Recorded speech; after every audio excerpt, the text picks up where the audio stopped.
Elhamdülillahi Rabbil alemin. Vessalatu vesselamu ala seyyidina Muhammedin ve ala alihi ve ashabihi ecma'in. Барша мадақтар мен мақтаулар әлемдердің Раббысы Аллаға, салауаттар мен сәлемдер ардақты пайғамбарымызға, барша үмметі Мұхаммедке Алланың рахметі, мейірімі болсын деп бүгінгі сабақты бастаймыз. Бүгін имам Ғазалидің осы Бидаятул Хидая, тура жолдың бастауы атты кітаптан өтіп жатқан сабағымызда ары қарата жалғастырамыз. وَأَمَّا الْبَطْنُ فَاحْفَظْهُ مِنْ تَنَاوُلِ الْحَرَامِ وَالشُّبْهَةِ. Жалпы адам өзінің ішін,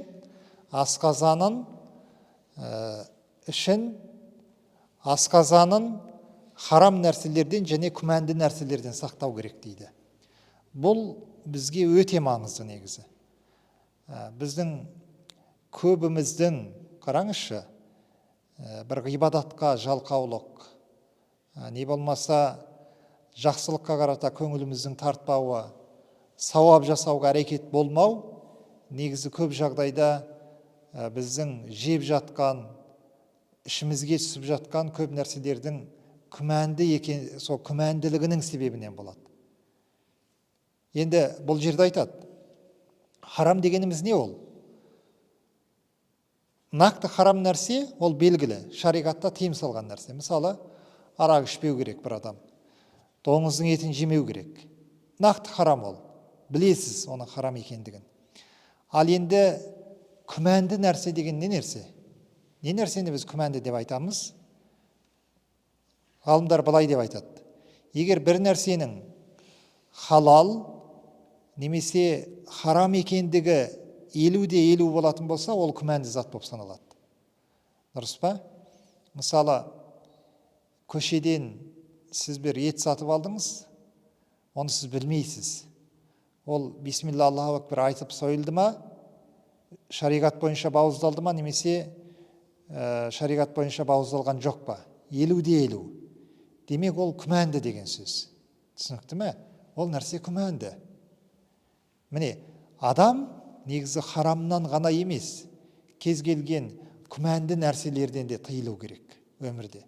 Егер сіз балаңыз тақуа болсын десеңіз, ғибадатым әсер етсін десеңіз, дұғам қабыл болсын десеңіз, сақтану керексіз. Біз көп жағдайда, қараңыз, көшеде болсын, қай жақта болсын, осы күмәнді нәрселерден сақтанбаймыз. Дұрыс, харам ешкім жемейді, ешкім енді арақ ішпейді. Харам деп білеміз, доңыздың етін жемейді. Бірақ күмәнді нәрселер кетіп қалады да біздің көп жағдайда. Ол жейтін неше түрлі заттар болуы мүмкін, ол мороженое болуы мүмкін, не нәрсе балмұздақ болуы мүмкін. Оның құрамында не бар екенін білмейміз біз.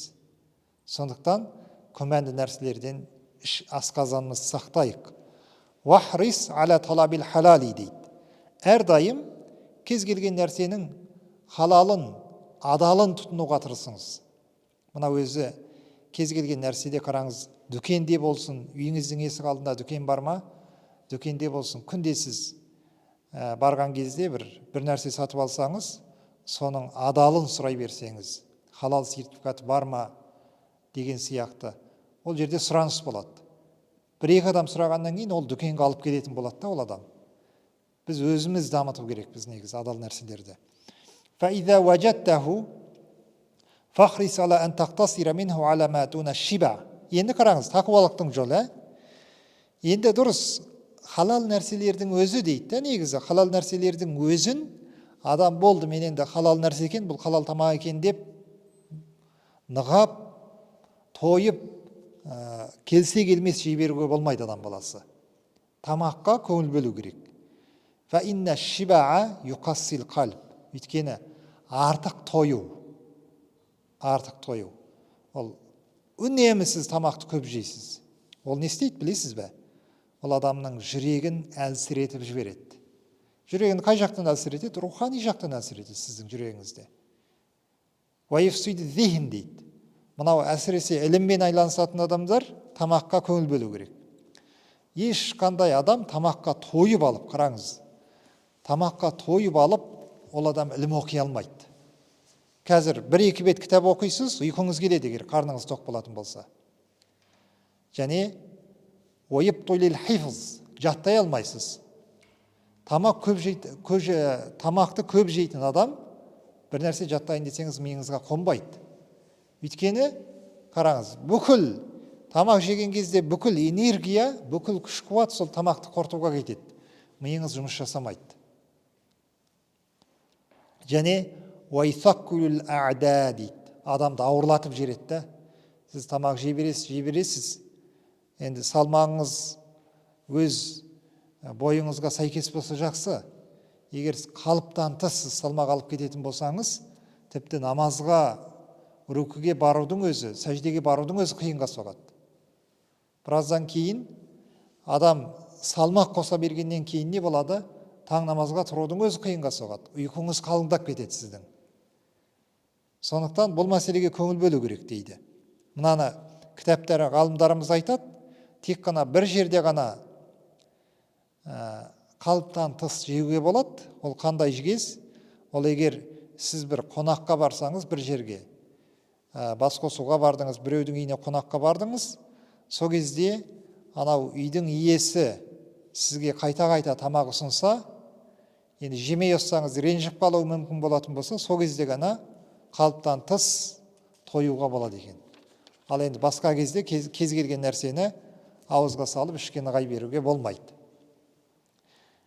Уайуқауи шахуат дейді. Енді қараңыз, жалпы қалыптан тыс тамақтың адам өміріне тигізетін кесапаттарын айтып жатыр. Сіздің нәпсіңіз қозып кетеді, нәпсіңіз күшейіп кетеді. Нәпсі қай жақтан күшейеді? Қараңыз, нәпсіңіз күшейеді. Яғни ол жердегі мақсат не? Нәпсіңіз күшеюден мақсат харам нәрселерді көп қалайсыз. Көп жағдайда. Ваянсуру джунуда шайтан.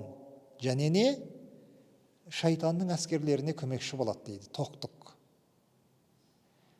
Уашшибау минал халали мабдау кулли шаррин факайфа минал харам.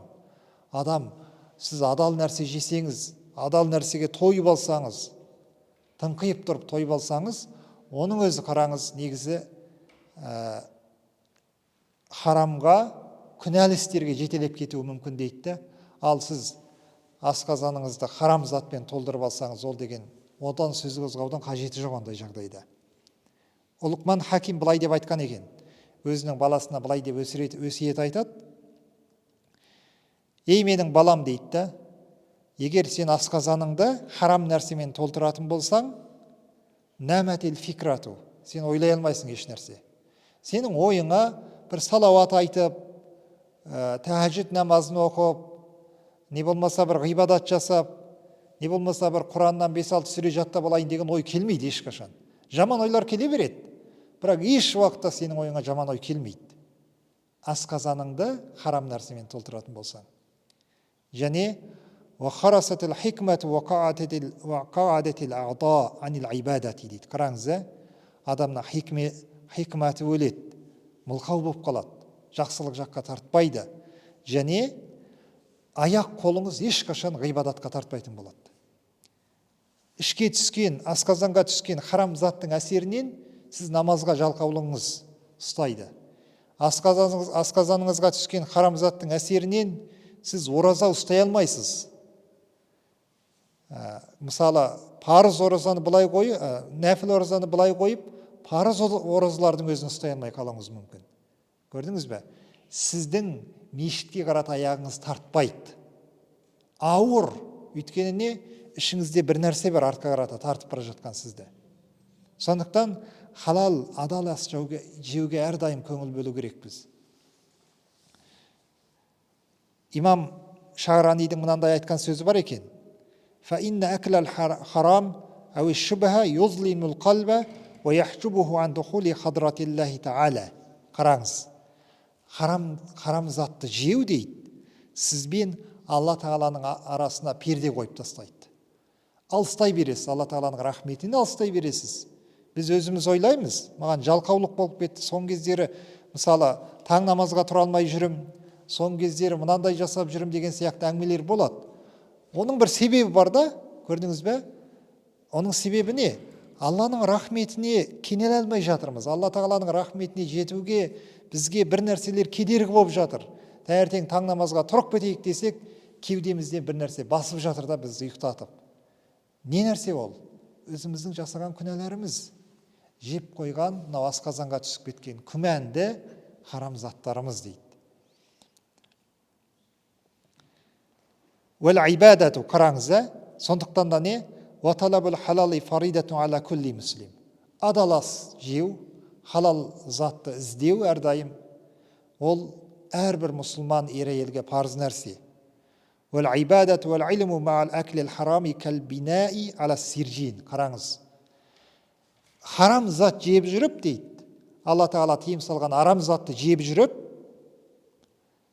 сіздің жасаған ғибадатыңыз, алған іліміңіз, ол мынау сиржин деп айтады. Сиржин деген мысалы малдың көңі бар ғой, тезектері, қилары, көрдіңіз бе? Соның үстіне сарай салған, дәретхананың үстіне сарай салғанмен бірдей дейді ол. Көрдіңіз бе? Сондықтан ғалымдарымыз былай деп айтқан, Ибрахим бен Адхам деген кісі, үлкен әулие кісі, былай дейді: сен жейтін тамағыңды дұрыста дейді. Мынау кеңірдегіңнен өтетін асыңды адалда, одан кейін қараңыз, одан кейін күндізіңіз оразамен, түніңіз намазбен өтпесе маған келіңіз деп айтқан. Көрдіңіз бе? Бірінші сіз жейтін тамағыңызды дұрыстаңызшы, асқазаныңызға адал ас түссін, одан кейін сіз ораза ұстай алмай жатсаңыз күндіз, түнде намаз оқи алмай жатсаңыз, тәһәжүд намазын, маған келіп айтыңыз дегенде. Яғни бұл жерде ол кісінің айтып тұрғаны не? Айтқысы келіп тұрғаны, адам міндетті түрде адал ас жейтін болса, ол адамның күндізі оразамен, түні намазбен өтеді дейді. Жеңіл болады ол адам өйткені, кеудесінен ауырлық баспайды дейді. Вәл халалу кәсир, дұрыс, халал заттар көп, адал заттар көп. Вәлейса алайка ән тәтаяққана бауатинал умри, бәл алайка ән тахтариза мимма та'ламу әннаху харам. Қараңыздар, сізге әр нәрсені қазбалаудың қажеті жоқ. Харам екендігі анық болған заттардан сақтаныңыз. Мысалы, харам екендігі анық болған заттарды ғалымдарымыз бірнешеге бөлген. Біріншісі не? Шариғат жағынан, шариғат, ислам діні бір өзінің затындағы харамдықтан тыйым салған заттар бар. Мысалы, арақ сияқты. Арақ ішуге болмайды адам. Улы заттар мысалы. Сіз өзіңізге ішіп аласыз, өліп кетуіңіз мүмкін өмірден, өліп кетесіз. Сіз оны біліп тұрып жеуіңізге болмайды. Харам ол. Тура сондай рухани жақтан оның харам екенін сіз көре алмайсыз, бірақ рухани жақтан Алла Тағала тыйым салып харам қылған нәрселер бар. Ол не сияқты? Бисмилла айтылмай бауыздалған жануарлар, хайуандар сияқты. Мысалы, қойды бір адам бисмилла айтпай бауыздаса, ол адам, қарасаңыз, ол рухани жақтан сіз көзбен көрмейсіз, бірақ ода арамдық бар. Алла Тағала тыйым салған. Тура сондай харамдық қайда болуы мүмкін? Мынау өзіміз кәсіп жасап, отбасымызға бір нәрсе алып келетін болсақ, сол кәсібімізде харамдық болуы мүмкін. Мысалы, рибамен, өсіммен шұғылдану, біреудің затын тартып алу, зорлық зомбылық көрсетіп, біреудің затын ұрлап алу. Көрдіңіз бе? Адам бір малды ұрлап алатын болса, сол малда харамдық тұрған жоқ ол жерде, еш нәрсе, мал адал. Бірақ о жердегі арам болып тұрған нәрсе не ол? Сіздің ұрлап алуыңыз соны. Бұл нәрселер анық. Осындай нәрседен сақтаныңыз дейді. Ені қараңыз. Әу тазунна әннәу харамын заннан хасала мин аламатин нәжизетин мақрунатин билмәл. Кейбір кезде болады, бір күмәнді нәрселер болады да, қарасаңыз. Күмәнді нәрселер бар. Харам екендігі ойыңызға басым, сол бір халал екендігін нақты білмесеңіз де, харамдық жақ ойыңызға басым болып тұрады. Одан да сақтану керексіз дейді. Міне, жалпы осындай нәрселер. Енді біз күмәнді нәрселерге келейікші. Мысалы, күмәнді нәрселер не болуы мүмкін? Қандай нәрсені біз күмәнді нәрсе деп атаймыз? Тақуа адамдар осы күмәнді нәрседен де сақтанады. Ал тақуа емес адамдар оны жей береді, қолдана береді. Бірақ оған біз не демейміз? Сен харам жеп жатсың деп айтпаймыз. Мынауың харам деп айтпаймыз. Бірақ күмәнді. Бұлар қандай болуы мүмкін? Мысалы, кітапта келтірген, қараңыз, бұл жерде келеді. Залым адамның үйінен ішкен тамақ дейді. Мысалы, бір адам бар, ол адам жетімдердің малын жейді, алдамшы, істеп жатқан кәсібі қарасаңыз, бір адал емес. Біреуді алдап, біреуді арбап, біреудің көз жасына қалып, солай мал тауып жүрген адам. Негізі, оның үйіндегі тамақтың өзіне күмәнді. Өйткені сол біреудің көз жасымен кеп жатқан тамақта ол. Біз оны харам деп айта алмаймыз, бірақ күмәнді ол. Тақуа адамдар осыдан да сақтанған негізі. Не болмаса, мысалы, бай'ал хамр ауи риба дейді. Арақ сатушы адамның табысы, табысы болған кезде неме? Ауи риба, өсіммен айланысып жүрген адамның табысы дейді. Бұл жердегі күмәнді деген сөзден мақсат не бұл? Ол дұрыс, ол істің өзі харам. Арақты ішу. Жақсы, бір адам соны сатты. Сатқаннан кейін сол ақшаға үйіне адал ас алып келді. Нан алып келді дейік мысалы. Ұн алып келді. Ол харам емес. Бірақ ол күмәнді. Өйткені ар жақта табысы дұрыс емес те ол адамның алып келген. Көрдіңіз бе? Міне. Сондықтан бұндай мәселелерге біз көңіл бөлу керекпіз. Егер тақуалығымызды арттырамыз десек, бұндай мәселеге міндетті түрде көңіл бөлу керек екенбіз.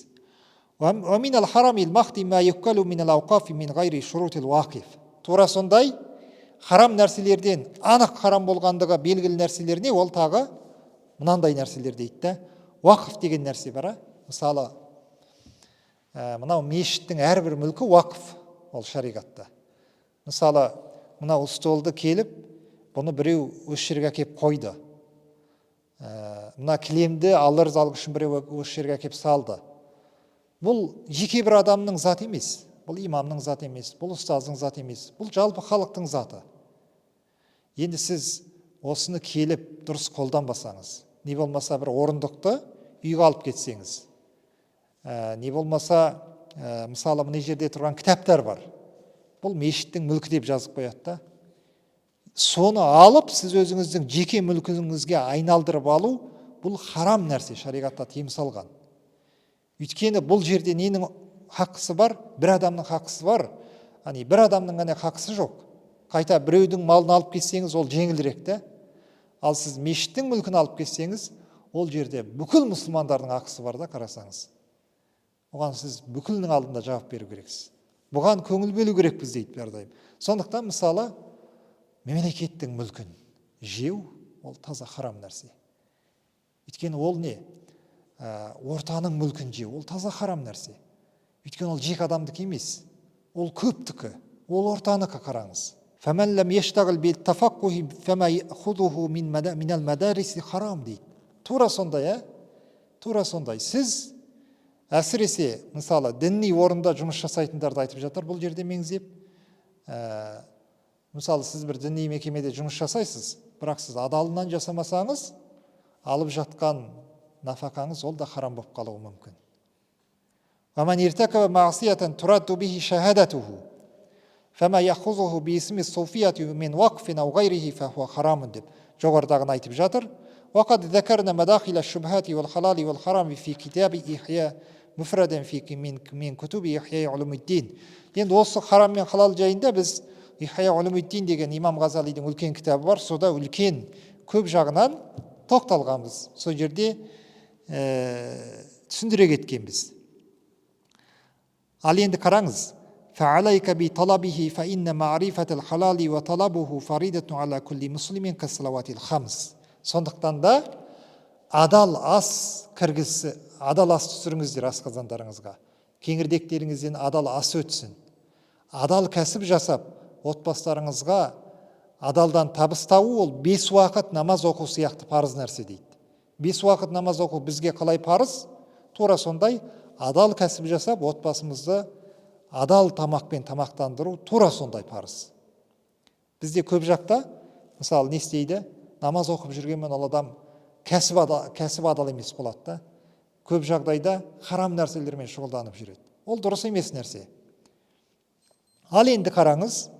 وَأَمَّا الْفَرْجُ فَاحْفَظْهُ عَنْ كُلِّ مَا حَرَّمَ اللَّهُ تَعَالَى.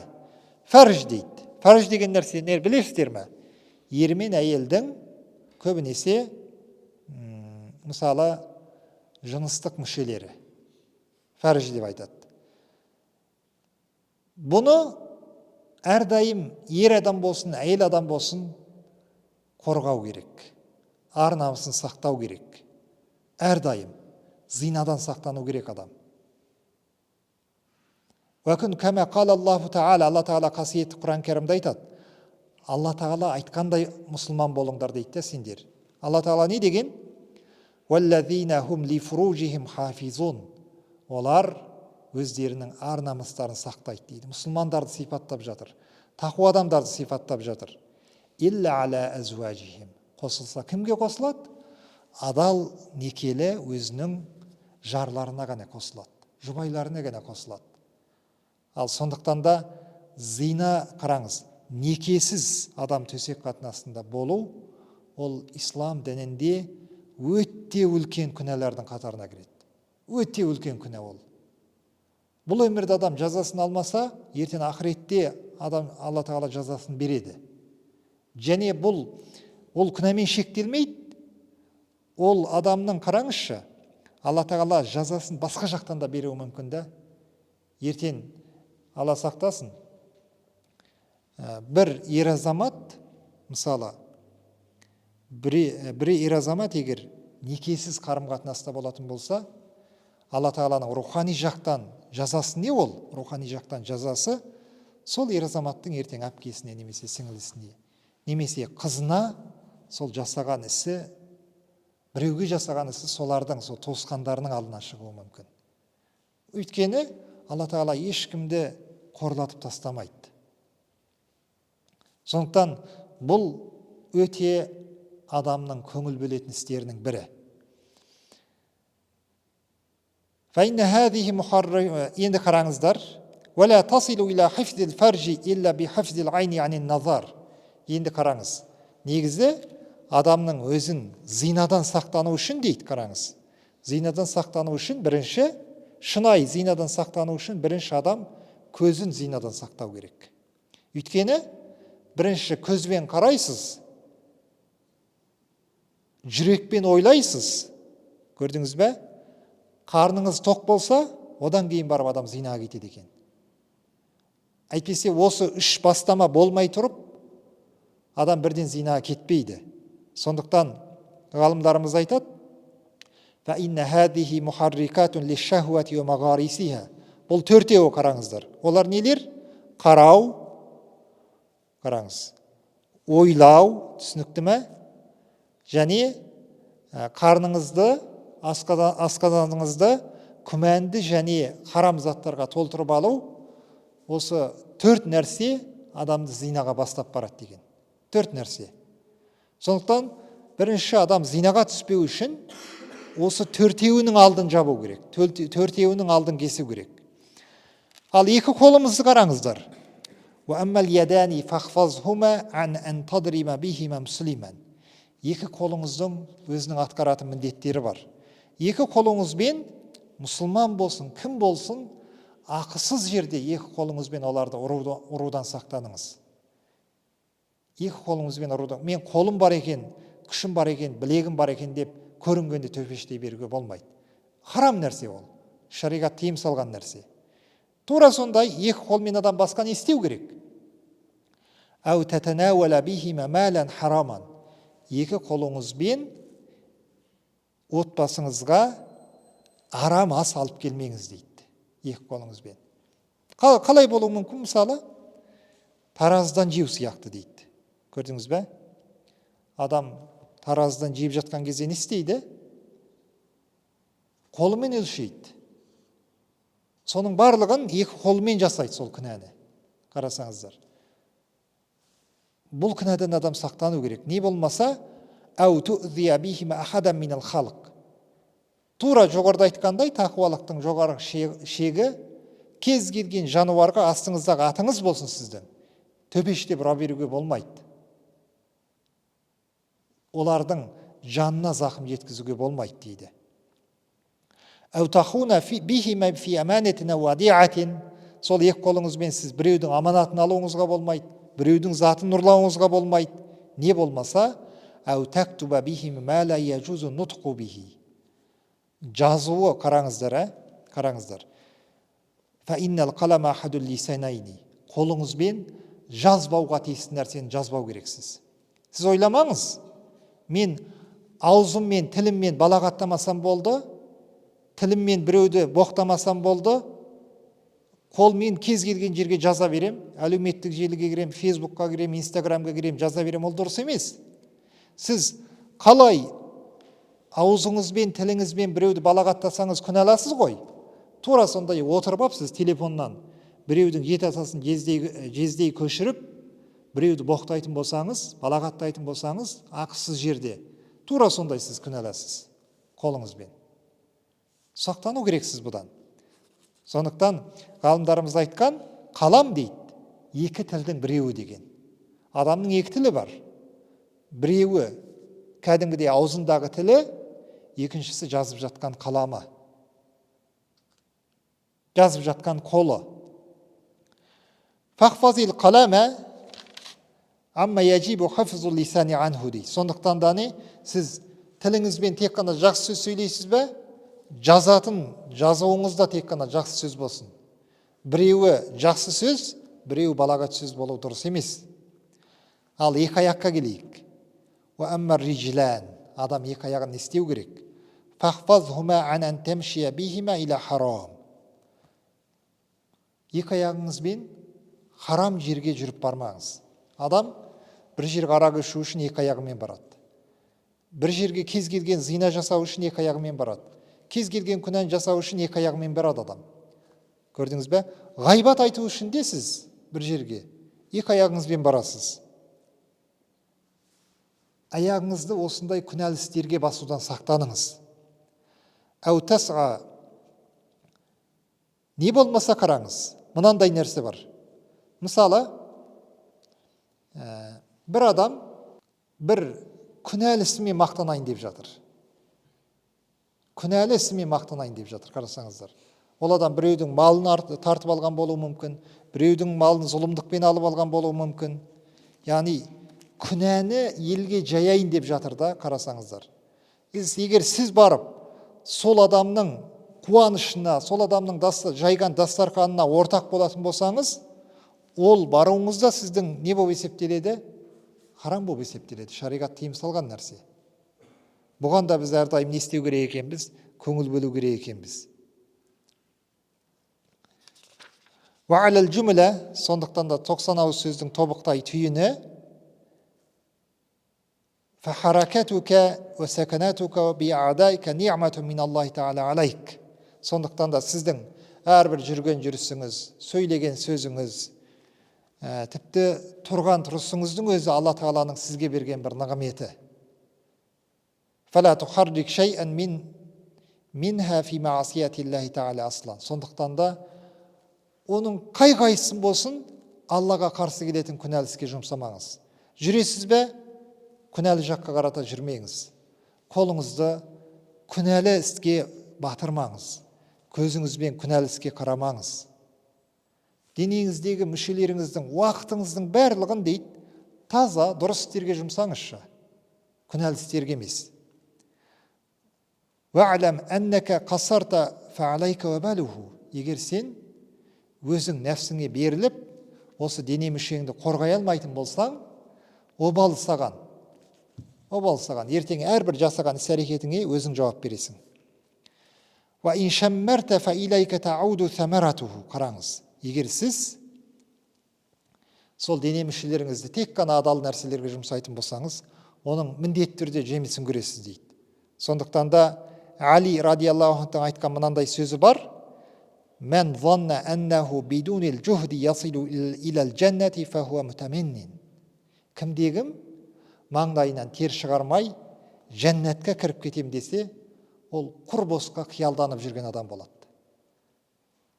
Жәннатқа кіру оңай емес негізі. Намаз оқу керексіз, ораза ұстау керексіз, харамнан тыйылу керексіз. Ал өзіңіздің оқыған намазыңыз жоқ, күнде жүрген жеріңіз күнә, жеп жатқан тамағыңыз күнә, харам, адал емес. Бірақ сіз отырып аласыз да не істейсіз? Жәннаттың төрін сұрайсыз Алла тағаладан. Не болмаса, жәннаттың төрін армандайсыз. Жәннаттың төрін армандайсыз.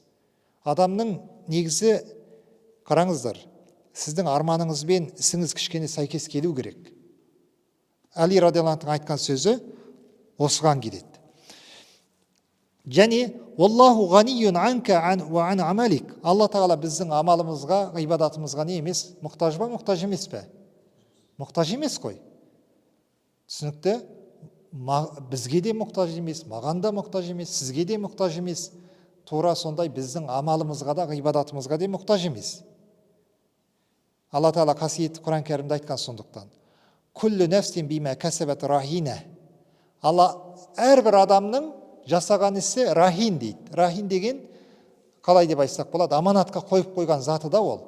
Сіз күнә жасадыңыз ба? Күнәңізді Алланың қасына аманатқа қойып қойып жатсыз. Ертең барғанда оның есебін бересіз.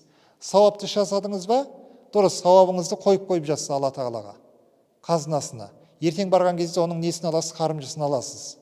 Әрбір істеген іс әрекетіңіз. Алла оған мұқтаж емес.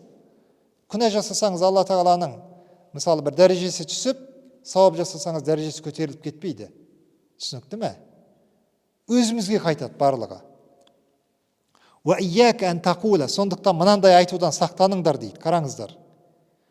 Көбінесе біз алдап қоямыз да өзімізді. Инналлаха каримун рахимун яғфиру зунуба лил усат. Алла тағала мейірімді, жомарт, рахымды, күнәкар пенделерінің күнәсін кешіреді. Бұл негізі өз-өзімізді алдау. Хасан Басри айтқан екен, қараңыздар. Талабул жәннати биля амалин зәмму миназ зунуб. Ешқандай амалсыз, іс-әрекетсіз Алла тағаладан жәннатты сұраудың өзі күнә деп айтқан екен. Амалыңыз жоқ, оқып жатқан намазыңыз жоқ, ешқандай ілім алмайсыз, үйренбейсіз, күнәдан бас тартпайсыз, қанша күнә жасап жүрсіз, бірақ жәннатты аңсайсыз да, оның өзі күнә негізі. Тақуалыққа салып ойлап көретін болсақ. Сондықтан ғалымдарымыз айтқан, жоғарыдағы қараңыздар, көп адам не істейді? Өз-өзін алдап қояды осылай. Алла тағала рахметті, Алла тағала рахымды ғой, Алла тағала мейірімді ғой дейді да, күнә жасай береді. Өзін солай алдап алған ол адам. Сондықтан да фа инна хазиһи калимату хаққин уриду бихал батил. Бұл дұрыс. Алла тағала мейірімді ме? Мейірімді ғой, дұрыс па? Алла тағала жомарт па негізі? Жомарт. Күнәкар пенделердің күнәсін кешіре ме, кешірмей ме? Кешіреді ғой. Бірақ бұл дұрыс сөз дейді да. Бірақ осыдан мақсат бірақ дұрыс емес. Ол осы сөздер арқылы кейбір адамдар не істейді? Өзінің жалғасты күнә жасай беруіне жол ашып алады. Алла тағала мейірімді, Алла тағала кешіреді дейді де, арағын ішіп жүре береді, зинасын жасап жүре береді, шақшасын атып жүре береді. Көрдіңіз бе? Өзіне жол ашып алған. Сөз дұрыс, бірақ мақсат дұрыс емес о жердегі.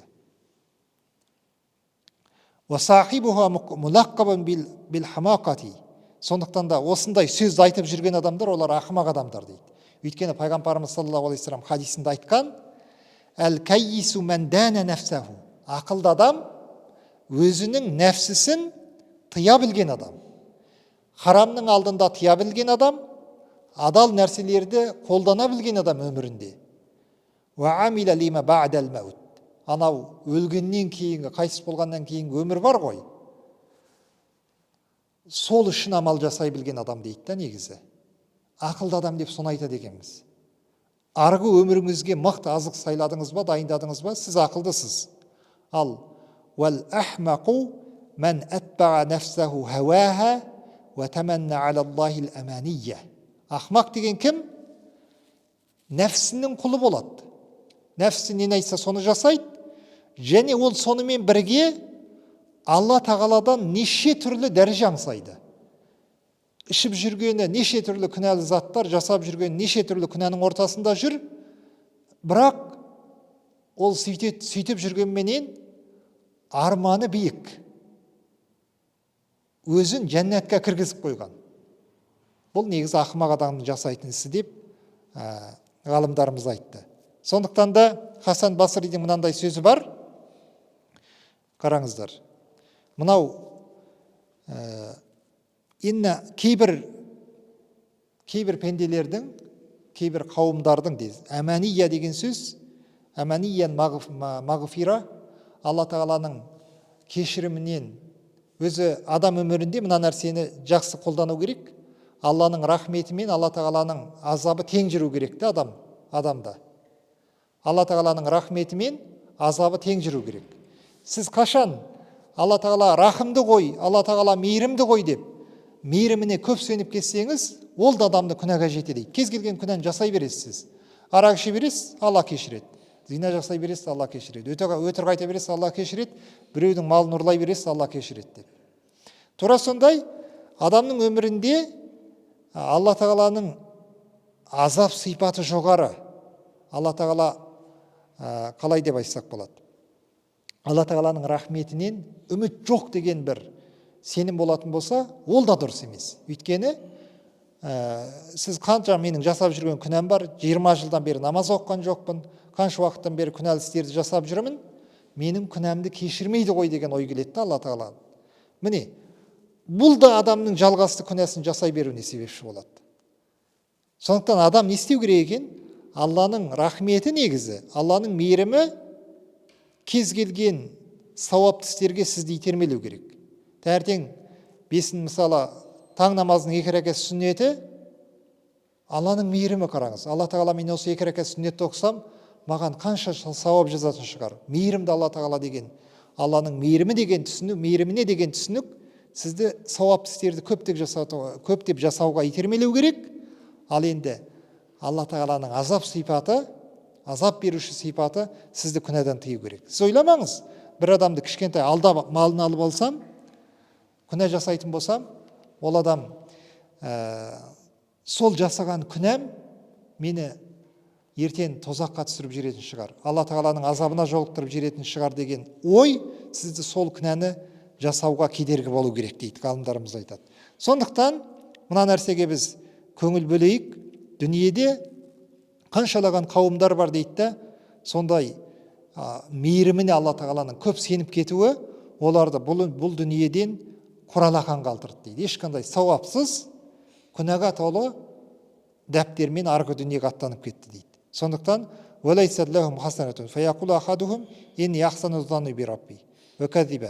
қараңыз, Алла тағала жөнінде жақсы ойда болу керек дейді ғой.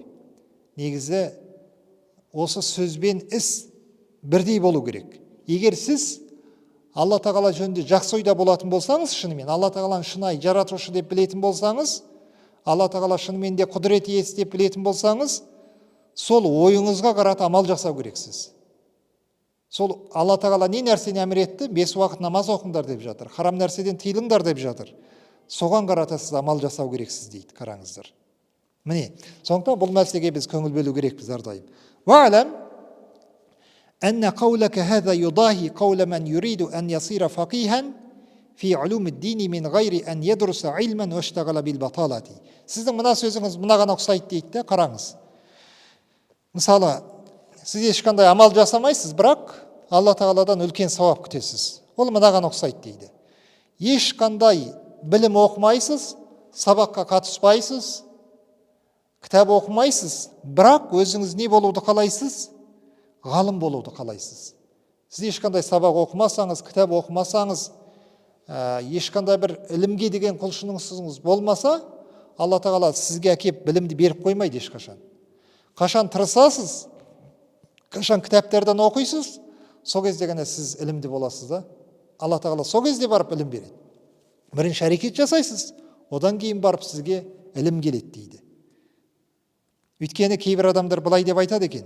Мысалы, Инна Аллаха каримун рахимун қадирун аля ан юфида аля қалби минал улуми ма афадаху аля құлуби анбияихи ва аулияихи мин ғайри жүхден ва такрарун ва тааллумин.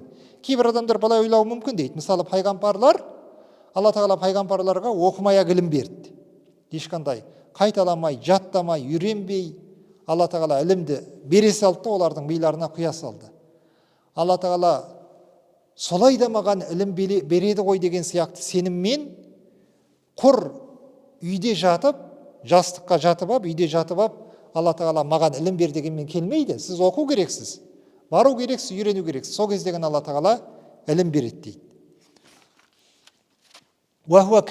Және де мысал береді. Мысалы қараңыз. Бір адам бай болуды қалайды, бірақ егін егіп жұмыс жасамайды. Бай болуды қалайды, сауда жасамайды. Бай болуды қалайды, қараңыздар, кәсіп жасамайды, жұмыс жасамайды. Бірақ арманы бар, байып кетсем ғой деген. Ал мынау сөз де тура сондай да, мен жәннатқа кіріп кетейін, ертең амал дәптерімде мен өмірден өткен кезде мол сауап болсын деп армандайды, бірақ ешқандай жасап жатқан сауаптысы жоқ. Жасап жатқан ешқандай ғибадаты жоқ. Бұл тура сондай істейді. Мысал ретінде қарайтын болсаңыз. Сондықтан да ғалымдарымыз айтқан, бұл екі адам дейді, ақымақ адам дейді. Жаңағы ешқандай сабаққа қатыспай ғалым болғысы келген, кәсіп жасамай бай болғысы келген адам. Дұрыс. Біз не істемейміз ешқашан? وَإِنْ كَانَ مَا وَصَفَهُ مِنْ كَرَمِ اللَّهِ تَعَالَى وَقُدْرَتِهِ صِدْقًا وَحَقًّا فَكَذَلِكَ. Қараңыздар. Ол адамның айтып тұрған дұрыс. Алла тағала мейірімді, Алла тағала дұға сұраса адамның дұғасын қабыл қылады. Алла тағала асқан ұлылық иесі, асқан жоғары мәртебе иесі, күнәларды кешіруші. Бірақ Алла тағала бұл өмірде кез келген нәрсені себепке байлап қойғанда, сіз жәннатқа кіру үшін кішкене себеп жасау керексіз. Тура сондай, тозақтан құтылу үшін де кішкене себеп жасау керексіз. Дұрыс, сіздің жасап жатқан амалыңыз сізді тозақтан құтқарып жермейтін шығар. Жәннаттың төріне жеткізіп жермейтін шығар. Бірақ ол жердегі мақсат не? Себеп маңызды да. Алла тағала қасиетті Құран кәрімде айтады, білесіздер. Қасиетті Құран кәрімде Мәриям сүресінің 25 аятында былай деп айтады. وَهُزِّي إِلَيْكِ بِجِزْعِ النَّخْلَةِ تُسَاقِطْ عَلَيْكَ رُطَبًا جَنِيًّا.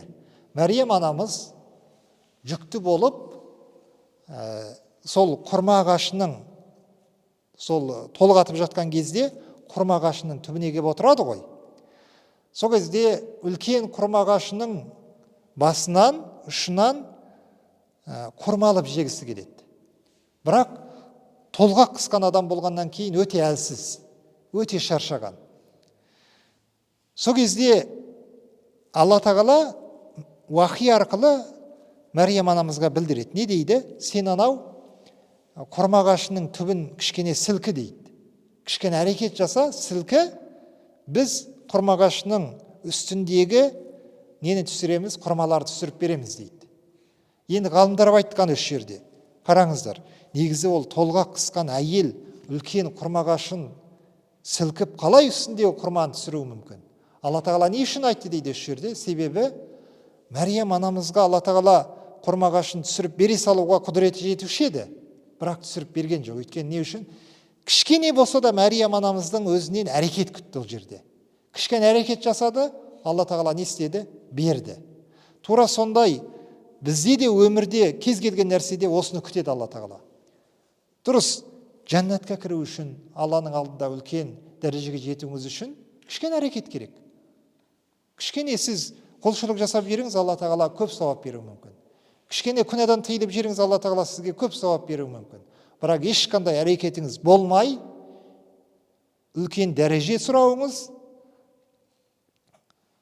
үлкен қиялдарға салынуыңыз, ол шариғатта дұрыс көрілетін, құп көрілетін нәрсе емес. Сондықтан да ардақты ағайын, қараңыздар, فَكَذَلِكَ يَضْحَكُ عَلَيْكَ أَرْبَابُ الْبَصَائِرِ فِي الدِّينِ إِذَا طَلَبْتَ الْمَغْفِرَةَ بِغَيْرِ سَعْيٍ لَهَا дейді. Сондықтан Алланы шынайы таныған адамдар үшін ешқандай әрекет жасамай Алла тағаладан, қараңыздар, Алла тағаладан кешірім сұрауыңыз, Алла тағаладан үлкен дәреже сұрауыңыз, жәннатын сұрауыңыз ол күлкілі нәрсе дейді. Ақымақ адамның жасайтын нәрсесі деп айтқан. Сондықтан қасиетті Құран кәрімде айтады: وَأَنَّ لَيْسَ لِلْإِنسَانِ إِلَّا مَا سَعَى. Адам баласының тек қана ақыретте Алла тағаланың беретіні жасаған ісі ғана. Қанша амал жасадыңыз, сонша сауап аласыз. Қанша күнә жасадыңыз, соншалықты соның жазасын тартасыз.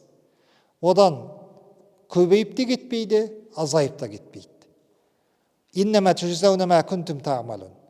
Өмірде жасаған істеріңнің барлығын ақыретте оның несі алдыға шығады.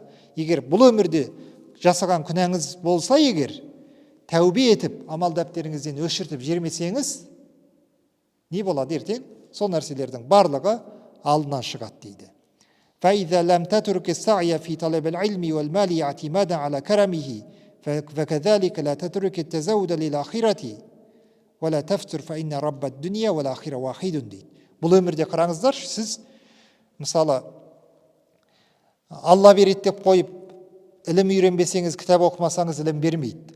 Алла береді деп қойып, үйіңізде жатып, бай болғыңыз келеді, мал тапқыңыз келеді, бірақ Алла береді деп қойып, әрекет жасамайсыз. Бұл да тура сондай дейді. Сіз ақыретте Алла тағала маған жоғары дәреже береді деп қойып, ешқандай әрекет жасамасаңыз тура сондай.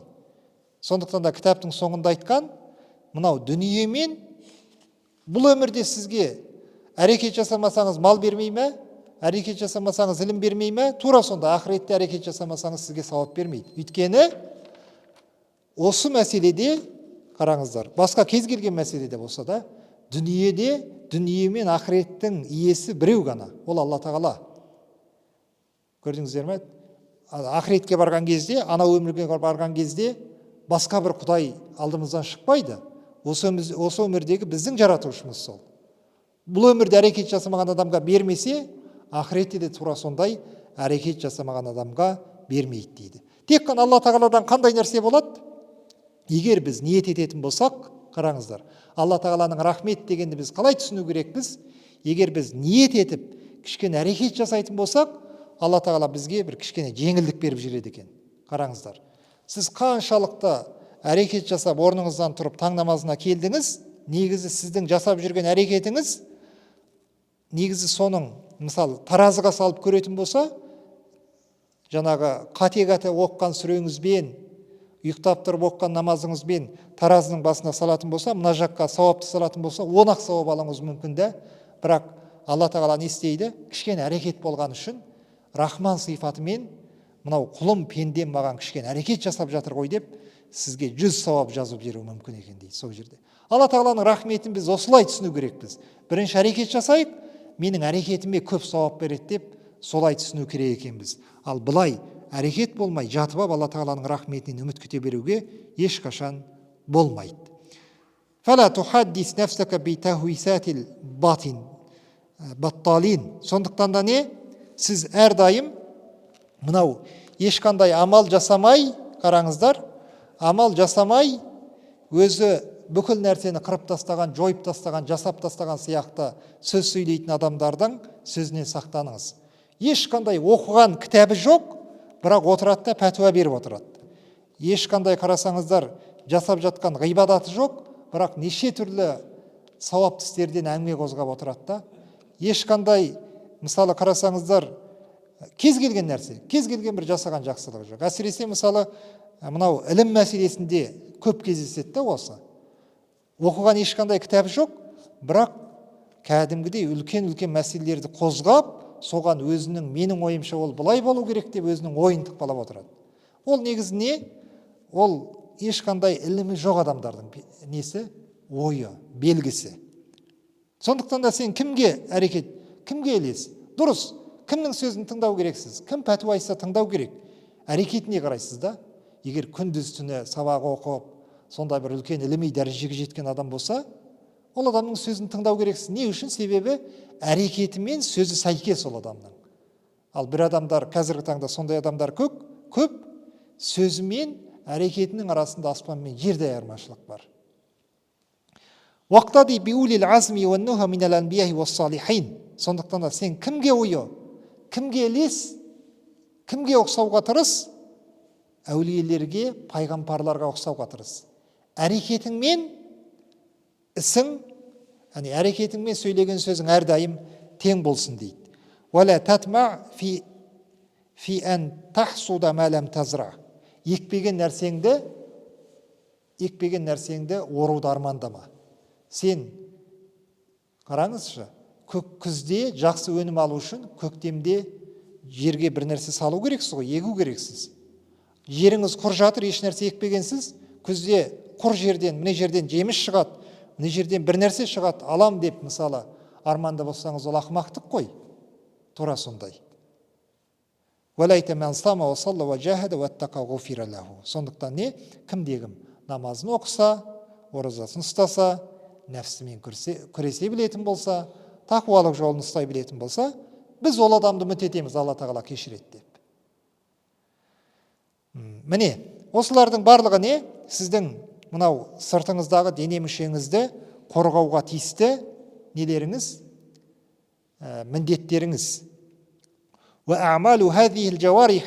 Енді қараңыз, бір адам көзімен күнә жасайтын болса, қолымен күнә жасайтын болса, аяғымен күнә жасайтын болса, негізі сол көзбен, аяқпен, қолмен жасап жатқан күнәнің бір келіп жатқан қайнары бар екен. Ол қай жақтан келіп жатыр, білесіз бе? Бір адам үнемі көзімен харамға қарап қояды. Ойы үнемі жаман нәрселерді ойлай береді. Қолы ұрлыққа кетіп қала береді. Оның қайнар көзі неде? Қай жақтан келіп жатыр? Білесіздер ме, қай жақтан келіп жатқанын оның? Жоқ, жеген тамағынан да емес негізі. Ол бір жер дұрыс болмағаннан кейін соның әсер көрініп жатыр адамның сыртында. Адамның жүрегі, көрдіңіз бе? Рухани жүрегі таза болмағаннан кейін, мынау көзіңіз қарамға кетіп қала беретін болса, сіздің жүрегіңіздің таза еместігінің бір әсері, бір жемісі. Аузыңыздан үнемі күнәлі сөздер шығатын болса, жүрегіңіздің таза еместігінің бір әсері, кішкентай ғана көрінісі болды шығып жатқан. Сондықтан да қараңыздар.